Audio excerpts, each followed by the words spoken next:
Welcome to the podcast, People More Interesting Than Me. I'm your host, Michael Strumsky. Today's guest is the talented Diana Rowan. She is a professional harpist and has performed on 6 continents. Born in Ireland, Diana Rowan has lived, performed, and studied on the East Coast, in Europe, and the Middle East before choosing Berkeley, California. We talked about her struggles with performance anxiety and her methods for producing new music. Enjoy. Today I have with me, or this week I have with me, is Diana Rowan, the accomplished harpist slash pianist slash singer. Did I miss I anything? don't sing, although I Ah, do sing on some tracks, it's true, and those ones end up being the biggest sellers. It's amazing. but Maybe I have to hit that that totally guard. makes sense. That's like the deep, when they say like the deep tracks or stuff like that, it's like, oh, have you heard that one where she sings? And I was like, oh, she sings? Yeah. And then everyone has to listen to that one. Yeah, yeah. I need to get brave actually and go there. I think I'm really used to being accomplished on these instruments, and as a singer, I'm very much a beginner, Mhm. So But gotta go. isn't that the fun part? Like you It kind really of know where you need to go because you've done it with the different instruments, but you've never actually did it in those shoes, I guess you would say. Yeah, exactly. Exactly. I have to, embrace the beginner's mind because it's such a powerful thing. So before we get into the nitty gritty, my main questions was like, as a harpist, do you just have like a plethora of different things you can like perform? Like when I've been thinking about this for maybe like a week and a half, like weddings and like even soundtracks, movies, like uh, what can you just like tell me a bunch of stuff that you've on random I guess scales that you've done? Random scales would be like, for instance, the Twitter Christmas party, or it was Wow. playing in big Orthodox cathedrals in Eastern Europe. I played at the American Embassy in Hanoi, Vietnam. I mean, really, the harp is like an amazing passport. You can take it pretty much everywhere, and people relate to it in some way or another because it's such an ancient instrument. It Mhm. comes from the bow and arrow, so it comes from Africa, and it migrated throughout the world just like humans did. So, we have a very primal memory of this instrument, and nobody looks and goes, what is that thing? They're like, oh, I've never seen a harp in real life, and they'll say things like that, but they'll know what it is. It's not like, oh, this is sort of a bizarre thing. So there is this kind of archetypal quality to the harp. And because it's in pretty much every culture, so my PhD is in world harp techniques. And that's where I gathered techniques for composing for the harp from all around the world and throughout time. And it was really easy to do because there were so many examples. Like the harp is a national instrument of not only Ireland, but Burma, and also Myanmar, I should say, and also Paraguay. So, in Asia, there's a tradition of harp. In South America, there's a huge, Latin America, huge tradition of harp playing.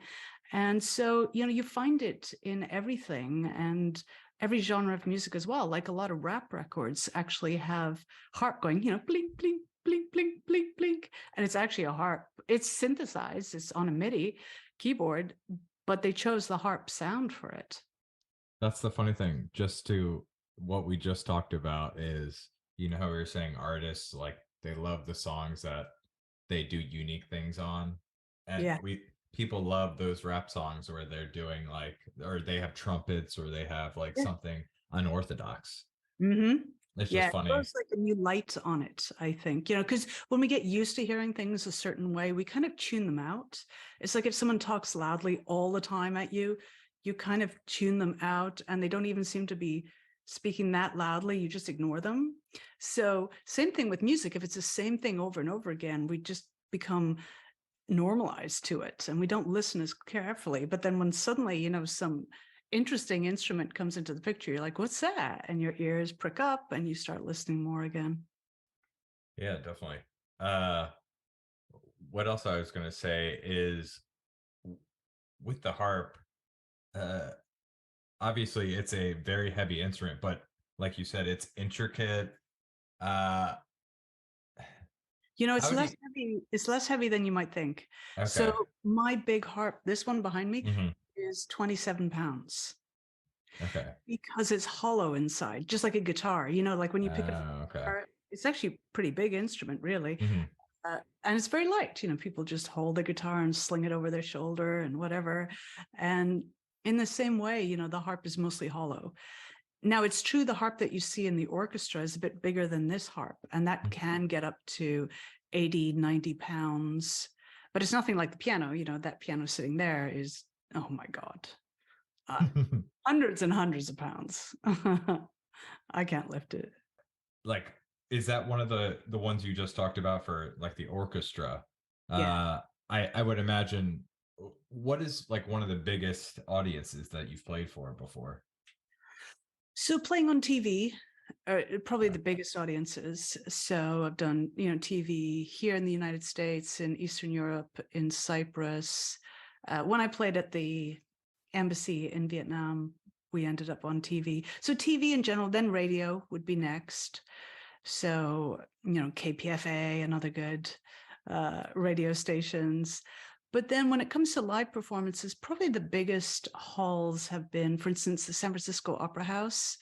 So with the recordings coming up, actually, they're with my trio, and we formed out of this project that was based in the San Francisco Opera House.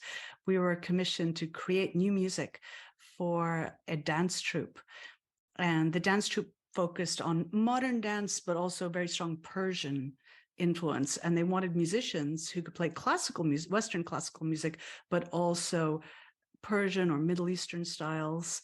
And all of us could do that. And so we came together, and it was just like magic. I mean, these are like my musical soulmates. So we call ourselves Chimera, and we've been together ever since. But how we got together was for this project at the San Francisco Opera House, which is about a 3,000 seater. And that was fun. I mean, in these big halls, when you're sitting on the stage, it's really only when you're rehearsing that you know how grand it is. Because when it's actual performance time, you can't see the audience at all, and the stage actually looks smaller. But when you're rehearsing, you're like, oh my God, this is huge, and big curtains and all kinds of interesting things, behind the scenes. So that was one of the biggest, I would say. and you can't really see anybody too because Can't there's see so many anybody. lights. You just see Can't maybe see a anything. nose or an Not eye or even. something like Well, that. it depends how close they are. Yeah. And in those kind of contexts, they tend to be pretty far away from the stage. So can't see anybody, not Yeah. even anybody.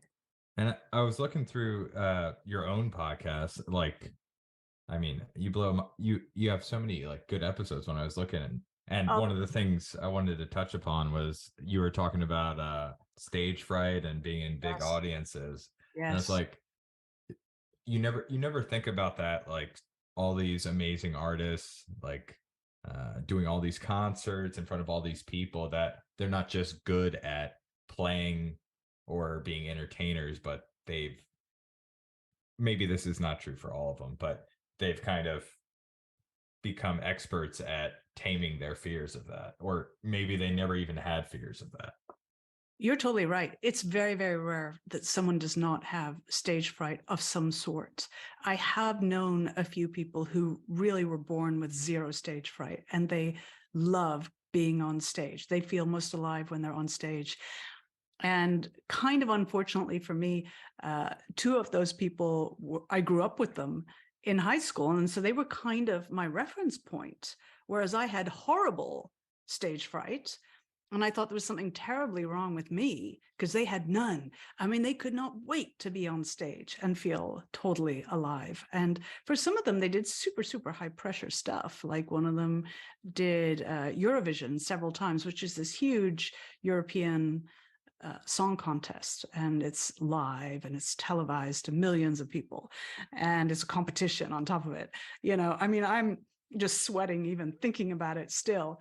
But I really felt so much like I had to hide my stage fright because I thought, real musicians don't have it, or it's a sign that I'm not chosen to be a musician, that I'm not talented. And that is what really precipitated an enormous crisis in my life because it just got worse and worse. And even though at the time I was only piano, I hadn't started harp yet, even though I was getting better and better at piano, my stage fright was getting worse and worse and worse. And I felt very much in order to be a professional musician, which was the only thing I ever wanted to be growing up, I would have to be a confident performer. So I had this hideous conflict within me of, a lot of passion for practicing and playing and absolute terror of being a performer. And eventually, this got so bad that I went to university as a music major, but I gave it up because I could not stand it anymore. I was so miserable with my performance anxiety and trying to keep it secret from people. I would have, I would throw up before performances. I would feel horrible for weeks in advance. It was really a miserable life. And that's why I gave it up. And I gave up music for 4 years solid. What did you do during those 4 years? Yeah, I mostly did what would fall under the umbrella of social work.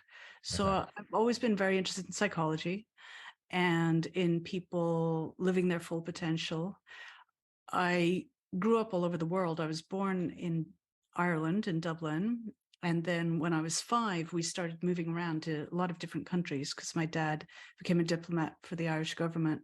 And because of that, I got many examples of different cultures and people doing things like the opposite of what the other culture did. And so I became very interested, like, well, what is true? What is essential? And what is not? I became really fascinated by, what are the few fundamentals that all humans want, and then what's kind of up to your own choice, and I came to realize, that we have a lot more choice in life and a lot more options. But if we're stuck in one culture, we don't see that. We don't get the chance to see someone doing things completely differently. Even something very basic, like, for instance, when I went back to Ireland between the ages of 12 and 14, there was a very kind of strict attitude towards eating and enjoying food. It was like a little bit, kind of greedy or, unseemly to really enjoy food and revel in food.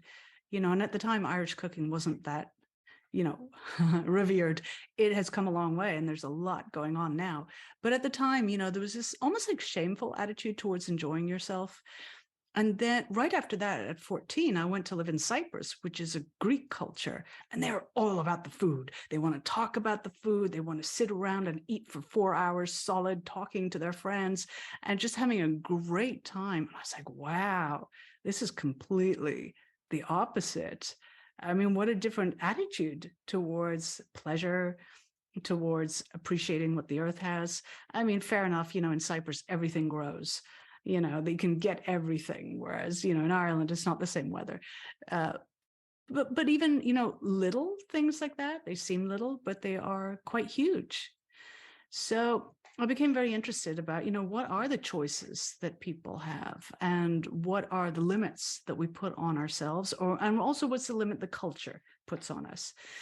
And I became very involved with domestic violence work. So I worked a crisis line, I worked in a shelter, I worked in a halfway house for people recovering from drug and alcohol addiction. So I also got certified as a drug and alcohol counselor.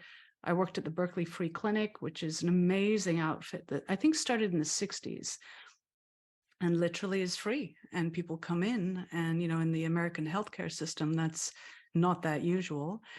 And so anybody was coming in off the street, getting things seen to. And so I worked there, a whole bunch of things like that. And always people would find out somehow that I played piano. And there'd be some, rickety piano or keyboard hanging around somewhere. And they would ask me to show them things. I'd be like, oh, I don't know. Okay.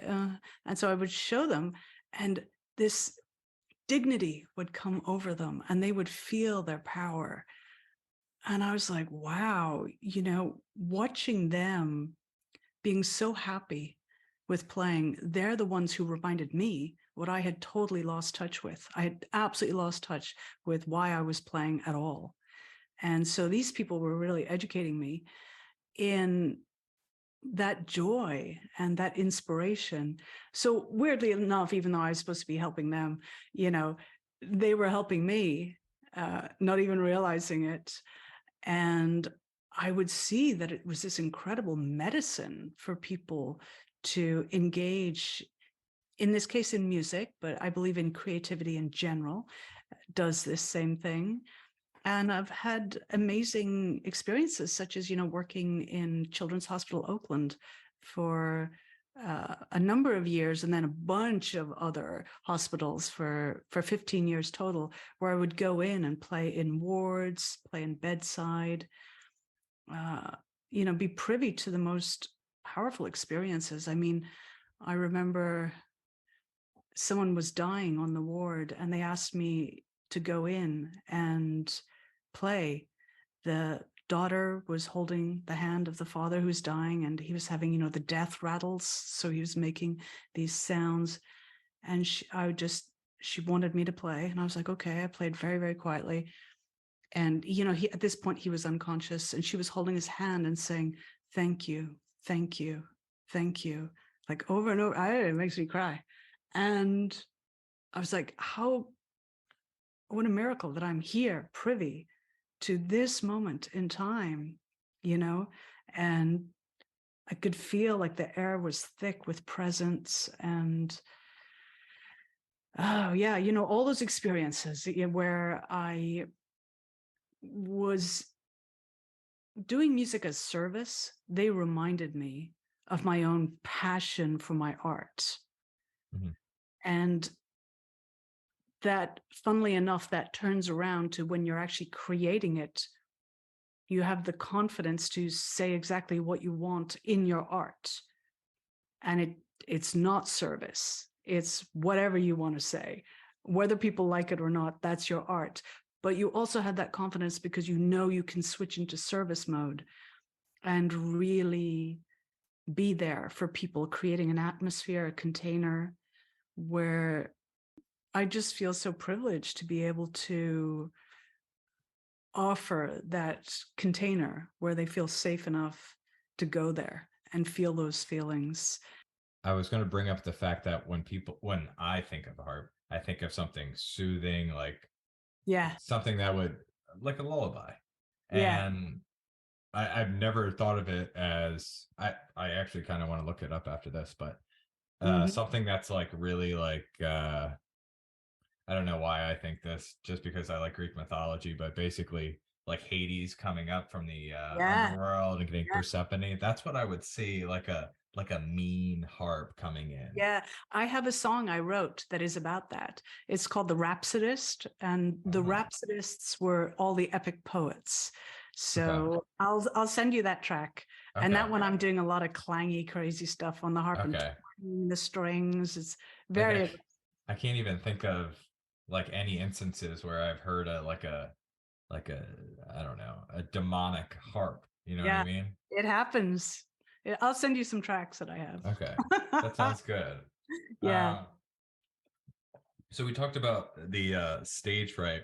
Mm. What's kind of, I guess, your creative process? Like you're looking at the harp, and I, I'm not a I am not a the only thing I can really play is the harmonica, and all I can really play well is Billy Joel's Piano Man. Oh, But that's great. Yeah. Yeah, it's called the blues harp, right? yes, Okay. and Yeah. just like the harp, you can play the harmonica and not know anything, and it Yeah. sounds good. Yeah. And maybe that's why I chose it. But it's just funny that you can play a piece like a someone else's music or Beethoven or stuff like that, but then you play it for the fifth, the sixth, the 300th time, and you put it Mm. like not. It sounds cheesy when I say your heart, but kind of your soul, your touch on it, right? Yeah. Yeah. Sometimes people wonder, how can you play a song multiple times and not get bored of it? And the key is, you have to love the song in the first place. Like, we don't love every single song. So I do advocate that people learn songs that they love, because there's more than enough songs in the world that you can hold that standard and make all the progress in the world that you want. Because it's very hard to master something you don't love, because your heart isn't in it. That whole heart consciousness doesn't become part of the picture, and it becomes very mechanical and unemotional. So, uh, in terms of playing a piece over and over again, it's that beginner's mind. Like, you play it and you pretend this is the first time I'm playing it. Do I see something new? Do I hear something new? Do I notice something new? I'm different. I'm different than yesterday. There's always something new to discover. Like, you will have maybe a difference in how loud or soft you're playing something. You might attack the string in a different way. You may even decide to rearrange some stuff, depending on how you're feeling. So keeping it very dynamic, allowing also for little rhythmic changes so that each time it's a little bit different. I mean, we see singers do this all the time, right? They don't sing the song exactly the same way every time. And it's exactly the same with instrumentals. So you can vary them based on, the time of day, where your energy level is at. And so in that way, it becomes really interesting, and it's not boring at all. Yeah, it kind of feels like you're playing it for where you're at. You know Yeah, what I mean? that's exactly And right. you could either be thinking it and feeling it, or you could just be phoning it in, to be honest. You're just in Right. Cincinnati, you had a long layover and you have to do the show. Your manager has to have you up there. So, and or sometimes, I don't know, you're on the moon and you're feeling it. Yeah. Yeah. I mean, people also go through different cycles, where there are times when they're kind of more on fire about what they're doing. And then there are times when they're more internal and almost like resting. And I definitely advocate for that, because burnout happens when we try to literally burn and shine all the time and create all the time. So often after a big performance, people will experience a crash and they get really upset about it. They feel like, wow, I was supposed to be on top of the world. And so then they try to push themselves up again, maybe taking drugs to really get, quickly up again from that really high feeling. But if you understand about cycles, then it's like, no, of course I was really high. I'm going to go low. I'm going to go be below my normal benchmark. And that's okay, because actually what I'm doing is regenerating down there, and I will be able to get back to a good place. But if I keep trying to burn over and over and over again, I don't respect the cycles. Burnout 100% will happen. And burnout, unfortunately, is pretty difficult to get past. You can get past it, of course, but it takes much longer than one would hope, usually. And I don't like to be negative about anything, but I am pretty picky about a couple things.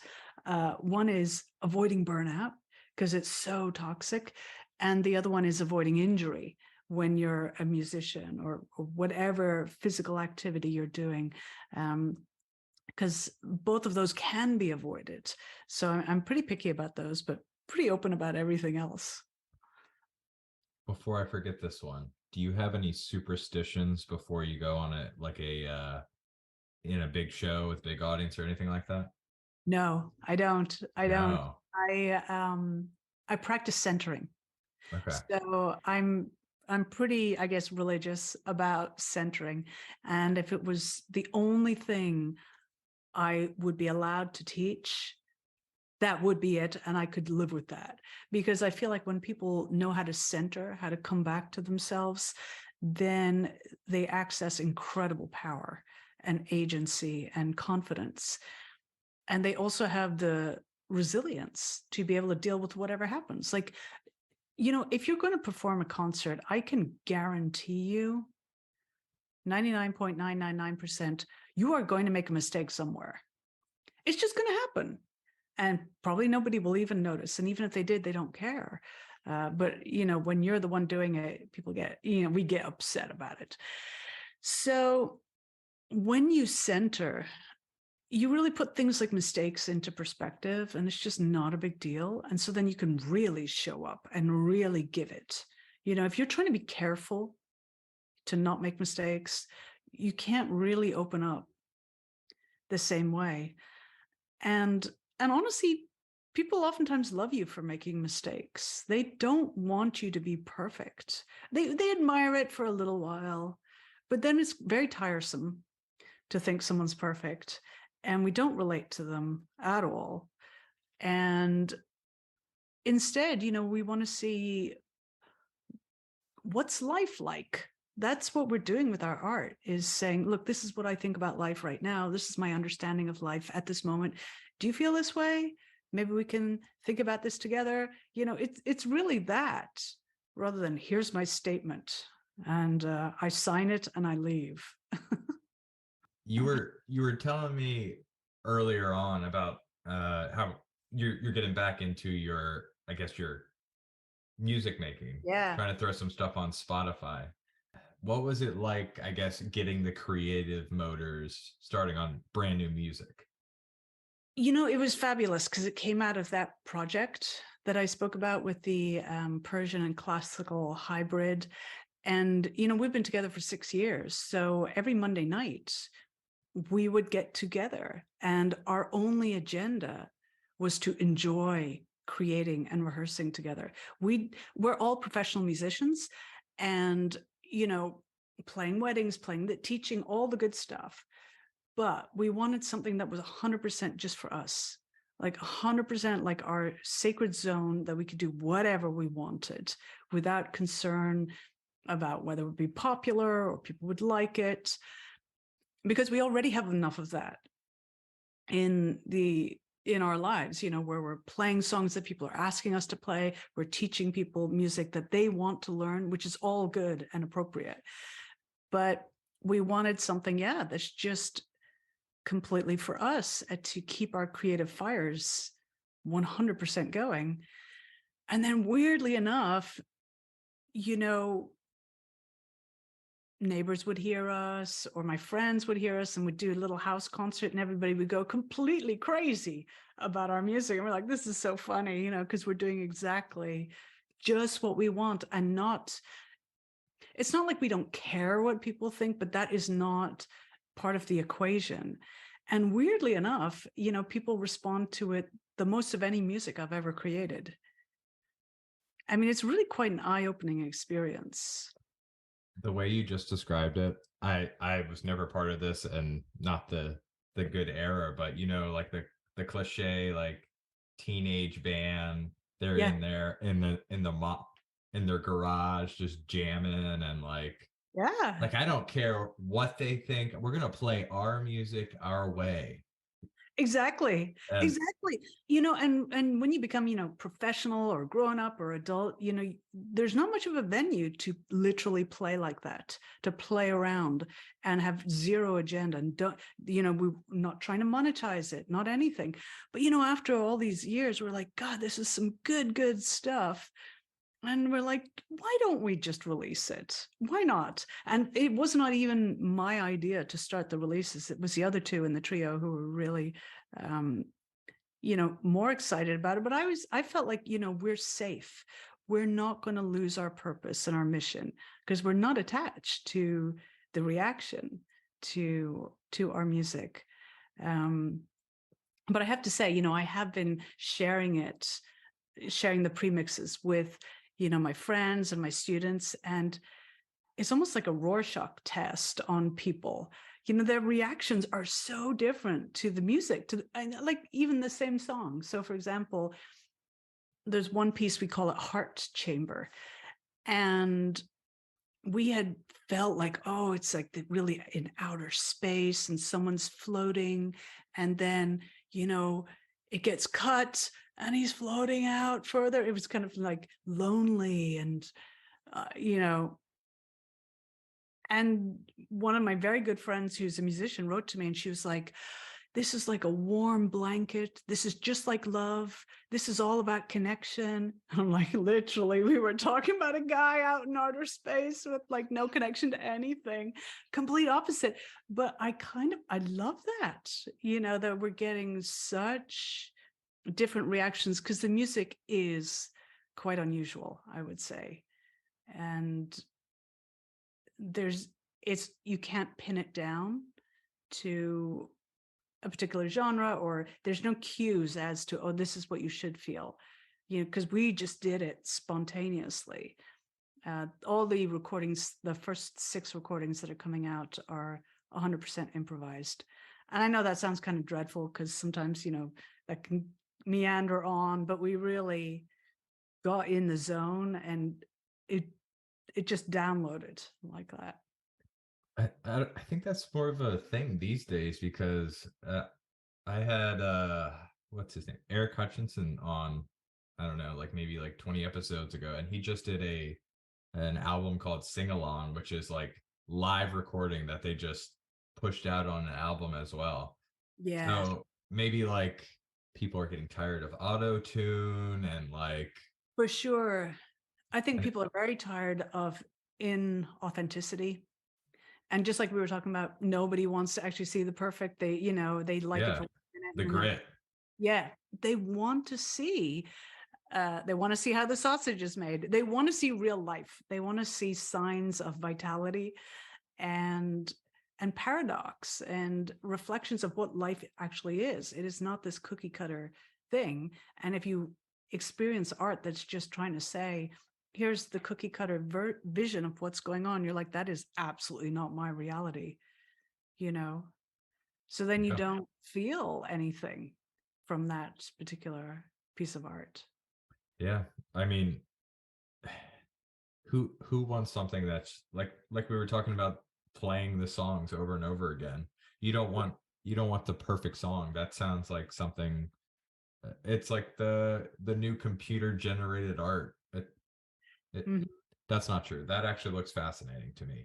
But it's like you're listening to something that was computer generated to play the notes exactly perfect. It might sound good to someone who's a perfectionist, but after that, it's got no soul, no heart, anything like that.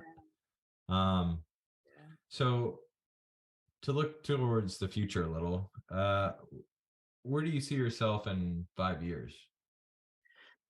You know, because of the past 2 years, It's a wash, but yeah, yeah, I can't make any predictions. You know, my book released in March 2020, believe it or not, and I had worked on it so hard. I'd put everything into it. It's called The Bright Way, and it talks about the method that I use to tap into creativity and stay creative.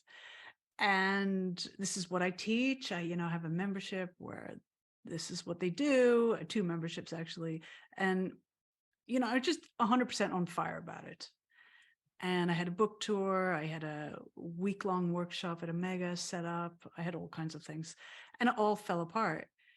And weirdly enough, you know, I feel like because it did, I got to learn things that I would never have learned beforehand. And so I feel like, you know, ultimately I'm better off. But it did hit me pretty hard because I did not feel good about promoting my book at that moment. It just didn't feel right. You know, people were really, really suffering. And I'm like, tap into your creativity. You know, I do think creativity will save the world, but just not at that moment did I want to say, buy my book. And so I feel like for the future, I definitely want to essentially relaunch the book. I mean, it has been launched and it did, you know, relatively well given what happened. But I would like to really stand behind it more. And it's a lot like what I talked about earlier is going through the things I've already created, you know, and actually sharing them more with the world.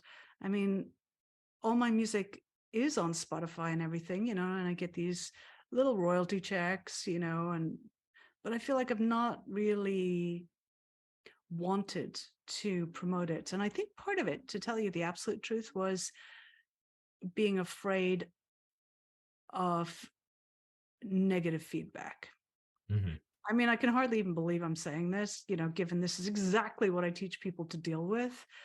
But subconsciously, I think there still was, a safety in what I was doing, because I was still making it as a musician and it was fine. So I could kind of afford to be, rubbish at the promotion.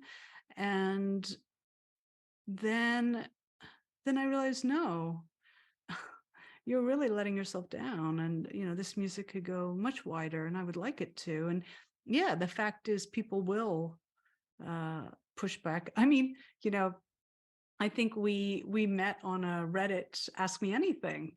Yeah.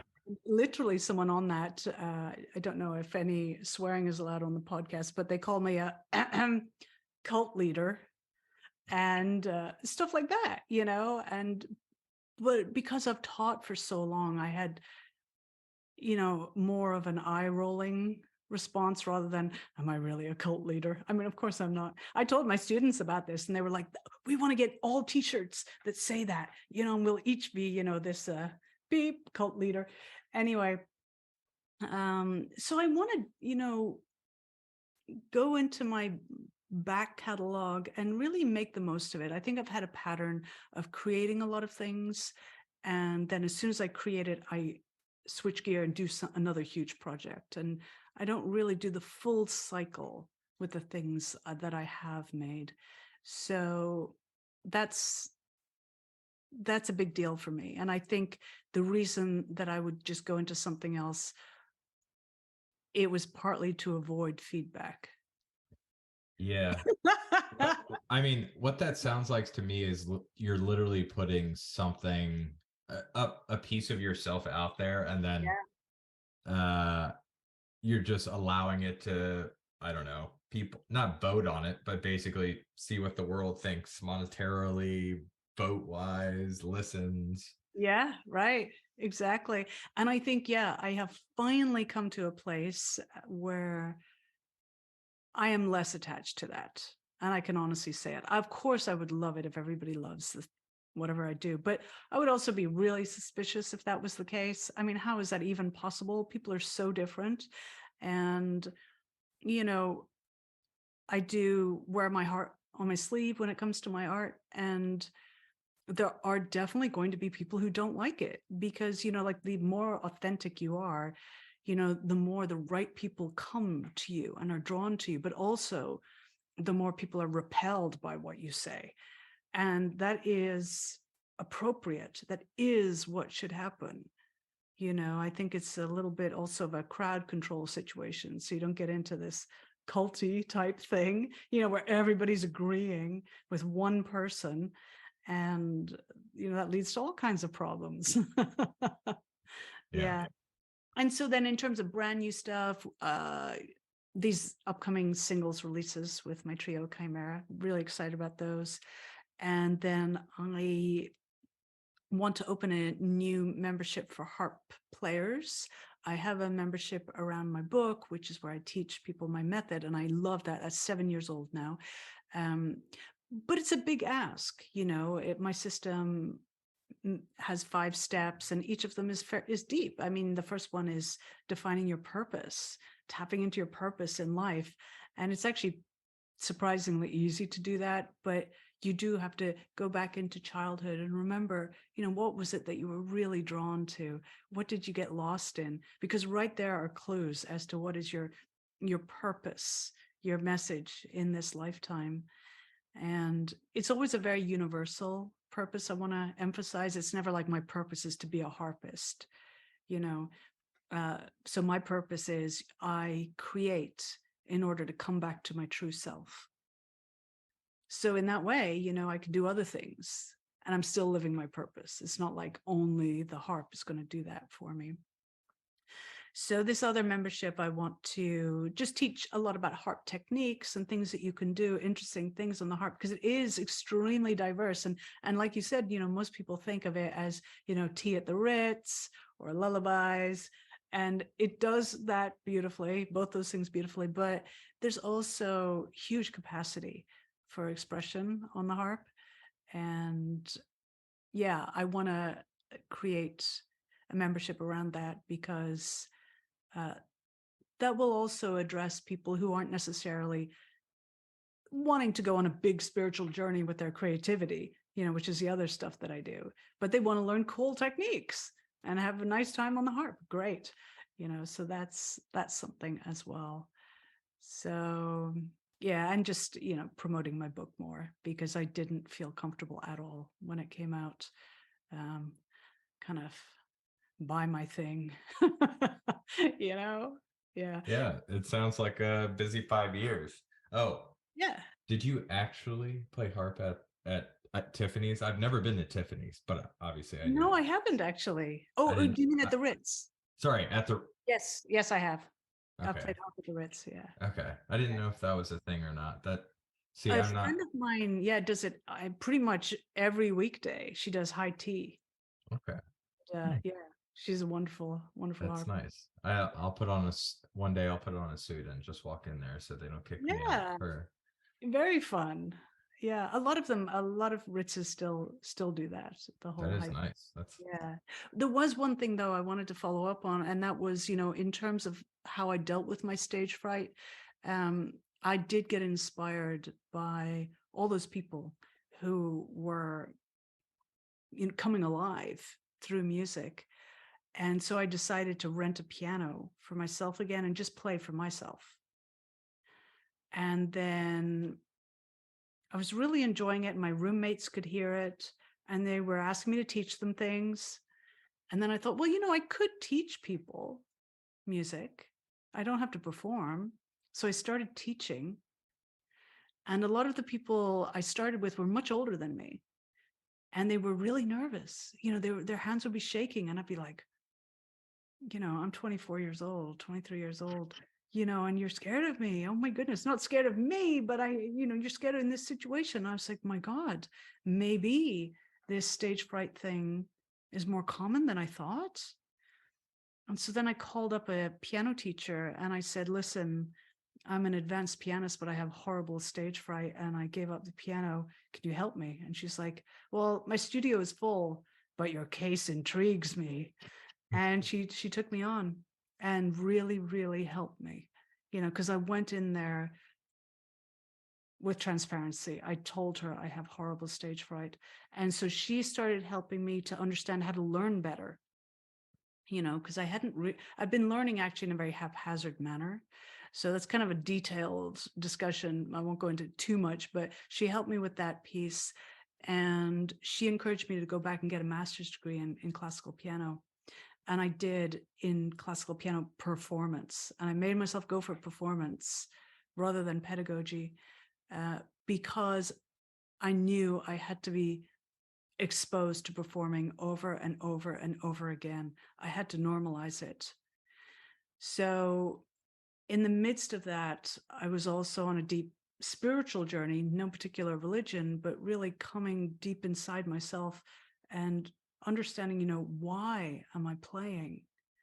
And ultimately I realized I'm playing in order to connect, number one, to myself. But as soon as you do that, you start connecting to everything else as well. And it's not about trying to say, hey, I hope you think I'm good. Hey, do you think I'm better than so-and-so? All of that, all of the things that you get afraid of and you start worrying about, they become non-entities. And so by really tapping into, my purpose is to come back to my true self, like over and over again. And when I'm centering before performance, that's what it is. Come back to your true self, because then when I do, I hopefully inspire others to do the same, come back to their true selves.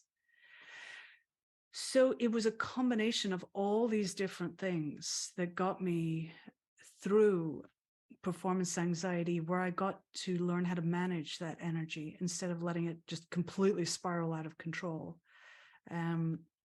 So I just want to reassure anybody who does have stage fright that there are so many things you can do to remedy it. And honestly, there was a time I ran off stage. I was so terrified in the middle of a song Oh God.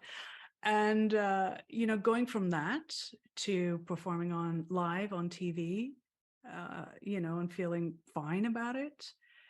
If I can do that, everybody can do this. I mean, I had really one of the worst cases I'd ever seen of stage fright, of performance anxiety. And I feel like for music performance anxiety, it's a very extreme version of the anxiety that people feel in general, where they feel they can't show up as their true selves, or they're not really in touch with what they want to say. They're really, really worried about how other people are going to react to them. And these are all valid things, but I think we have to come back this journey inside and connect to ourselves. And once we do, it starts solving all those issues and, weirdly enough, connecting to other people even more. It's not a selfish thing to do. So, yeah, I just wanted to say that because, and part of my journey too was taking beta blockers. I want to be honest about that. They're adrenaline blockers. And I was going to a therapist, and I was before a performance, and I was freaking out. And she's like, I would work together for a while. She was like, I really think you have to take a beta blocker. And once I did, I started learning how it felt to not be borderline on the edge of panic, before a performance. It gave me like this new benchmark and rewiring situation in my brain. So that was part of it too. Certainly not everybody needs them, but they were a big part of my journey as well.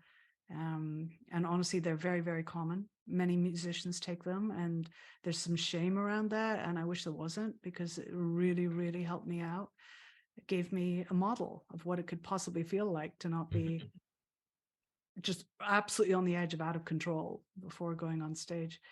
So yeah, there's many, many solutions to that. And I think, the crisis of performance anxiety is, an extreme version of a type of crisis that many people feel on a daily basis about how they are in the world. And I think, there are absolutely many remedies to them. And the main one is coming back to your true self, because then you'll realize how strong and powerful you are. Yeah. Well, thanks for touching back on that. You really nailed it down there. Thank you. Yeah, yeah. I wanted to explain that it didn't just disappear. I had to really do quite a bit to remedy it, but it became, the biggest spiritual journey of my life and the basis of my teaching. So, it was a gift, incredibly. Look, at the time, man, oh no. I wished for anything else but to have performance anxiety. But there's no way I would have investigated all of this to the degree I did if I had no problem with it. Mm-hmm. I just breeze on through. Yeah.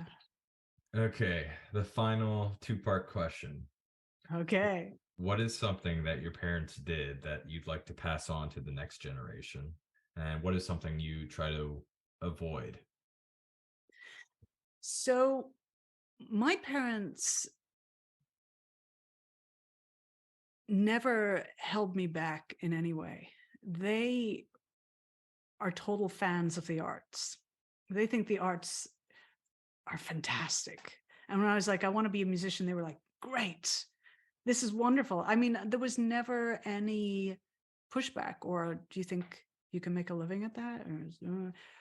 Which I have found out is what people usually get. They usually get this doubt from their parents. So this real belief, I think, managed to get me quite a long way, despite my crazy performance anxiety. So, this real openness that they have, and they still have this openness where they're just like, that's cool. You do your thing. And they're like that about all my siblings. So there's 5 of us, and I'm the oldest. And everybody's very, very different personality and very different interests. And my parents are like, yes, you do that thing. That's really, really great. So I I pass that on, I feel, in my teaching, and I would like people to carry on with that kind of openness and really, kind of fearless attitude that they had. On the flip side, Everybody makes that face when they have to go to the I second know, part. I know. I feel like because my parents are so idealistic, which is a beautiful thing, I did not learn about practical things in life for quite a long time. And all my siblings are the same way. And so we've had to learn these things kind of later in life. And I would still want things to be the way they are. Can You you know give what I an mean? example? Money. My parents were like, don't think about money. You're an artist. You don't concern yourself about it. But, my dad had a fantastic job as a diplomat for the Irish government, a very successful and secure job. I mean, the strange thing about diplomats is they don't actually get paid that much cash, but you know, live in a nice house and there's a Perks. driver and yes, exactly. So there's not really a cash economy going on. So they didn't really have to think about that stuff that much either. And so we kind of lived in this kind of dreamy state when it came to those kind of practicalities. So it's dealing with money was very, very difficult for me. And another part was reconciling to domestic things. Um, my parents love to read all day. My mother's an astrologer. They do all kinds of interesting things. They're not that, domestic, but now I would say they are more so. But, we didn't really do a lot of cooking or anything like that. But when the pandemic hit and I was stuck inside the house for the first time ever, I had to confront all my attitudes towards home stuff. And weirdly enough, I got completely into interior decorating and I painted my entire interior of the house, is ceilings, everything. It's all different colors. Um, I redid the floors myself. I just changed all the furniture. I really was like, wow, now I see the power of a home, because we would move at houses every 4 years. And I never had didn't want to have an attachment to houses or homes. But the fact is, I've lived in this house for 20 years. I'm like, what am I doing? I'm acting like I don't live here. And so I think respecting more of the power of you know, of the domestic, and how much that is actually like a sanctuary and a crucible for your creativity to happen in. I did not know these things before the pandemic. So in a way, it's a good thing wasn't out with my book that widely, because there was this big piece missing within me where I was kind of like, well, I just don't do those kind of things. And it's like, you're missing out on life with that attitude. Yeah, I'm actually very impressed you painted your whole house. I painted a couple of rooms for over the pandemic for different reasons, but uh, people who paint, they are they must I'm a patient person, but Yeah. painting is just like you start off very excited, you keep on Yeah. going, and then you start getting into the trim or Yeah. uh, I know. I know. there Well, fortunately, my house isn't that big, uh, so it wasn't like huge surfaces that I had to do. I But know, or still ceilings were quite something, though, like this. uh, Oh, yeah. yeah. So it's that those are the things that I've had to modify from the way that I grew up. But interestingly enough, I would say my parents have gone on the same journey too, and they're more conscious about these matters as well. They live in Belfast, Northern Ireland, which is currently part of the UK, which is having all kinds of problems. So they've been hit by all of that, and so my dad has retired, and they're working with what's going on there, and getting into the house. They actually have a lovely house, but my mom wasn't doing anything with it at all. And I went to stay with them in July, and she was kind of blowing off something she had to do about the house. And I was like, you live here, this is where your life is. And she was like, It really is. She said, I just didn't realize, this is my house. And then now she's unstoppable. She's completely redoing everything. So, I love when second generation uh like I have like Indian friends, I have like international friends, and then they just imitate their moms or dads, and then it just an amazing accent comes out, and you don't yeah. even see it coming. Yeah. Um, but yeah, that's it. Thank you very much for your time. Yeah. Thank you, Michael. It's been great talking with you. And thank you for what you do. Oh yeah, no. I love your mission of Oh, trying. please send me those demonic I will. those death metal harps. Exactly. I got it. I got it. Do they have those, by the way? Is there any death There's, metal I can bands sell with it. harps? Well, there's a harpist called Zena Parkins, and she's played with Bjork, and she Oh, does some really outrageous stuff. So she okay. has an electric harp and just runs it through all these effects. It's like, Hmm, yeah, that yeah, is interesting. very experimental music. So yeah, absolutely. Uh, yeah, I mean, I've been listening to your podcast, and I love your whole mission of presenting people with more options about what's possible in life. There's so much more possible than meets the eye. And if we are in kind of one set or one, area, we may think those are the options that only exist, but so much is possible, you know? Yeah, definitely. Yeah. I mean, the oldest student that I started, she was 83 years old. And within a year and a half, she was outperforming. Wow. Yeah. And people are like, you can only learn music if you start as a child. I'm like, are you joking? I have proof that's not true. Well, I've got to head out, but Yeah. thank you again. This was amazing. Yeah. Okay, I'll All see you right. later. Have a good night.